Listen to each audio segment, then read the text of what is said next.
I'm Loretta. The moment I saw my stepfather, Victor, standing in front of the warehouse with bolt cutters in his hands, I knew that this seemingly ordinary warehouse was far more than just a legacy from my father, Henry. It was a trap that would expose the true nature of everyone around me. My father, Henry, was a quiet and shrewd businessman. He built his fortune from scratch in the world of finance, but he was also a man with a deep sense of justice.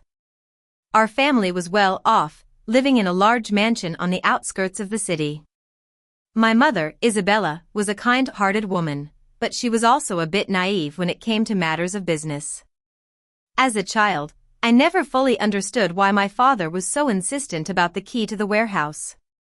He would sit me down and drill into my head the importance of keeping it safe, making me promise that I would never let anyone else touch it. The warehouse was registered under a fake name, tucked away in a corner of the city, forgotten by most. When my father passed away suddenly, my mother was devastated. But she grieved for a short time and then remarried Victor, a smooth-talking man who always had a wide smile on his face. Victor was overly curious about what my father had left behind. He would ask me endless questions, trying to pry information out of me. But I kept my mouth shut, remembering my father's words. I decided to enlist in the military. I thought that by leaving for the base, I could keep the warehouse and its secrets safe. I was so wrong. One day, I received a call from the warehouse manager, Mr. Thompson. His voice was a hushed whisper, as if the walls could really hear him. He told me that Victor was at the warehouse, demanding access, claiming that he was the rightful owner, and now he was holding bolt cutters, looking like he had lost all patience. My hands started shaking as I listened to Mr. Thompson. I told him to do nothing and then locked myself in an empty room on the base. I pulled up the security feed on my laptop. The grainy image of Victor brought back all the red flags I had ignored. I remembered how he would always look at my mother's expensive jewelry rather than her face, how his concern always seemed fake.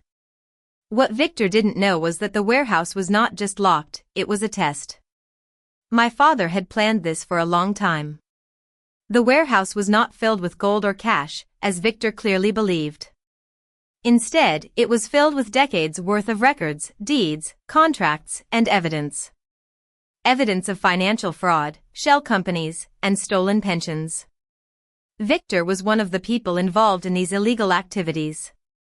My father had known him long before my mother ever met him.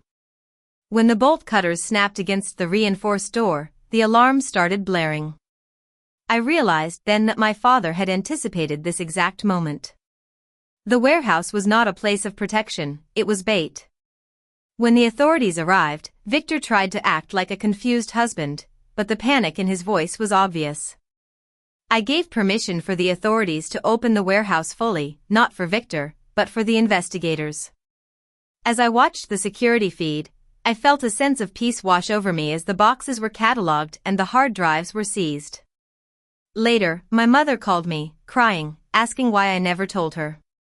I didn't have an answer at that time because the truth was still unfolding, and it was far bigger than just Victor's betrayal. As the investigation spread, more names surfaced.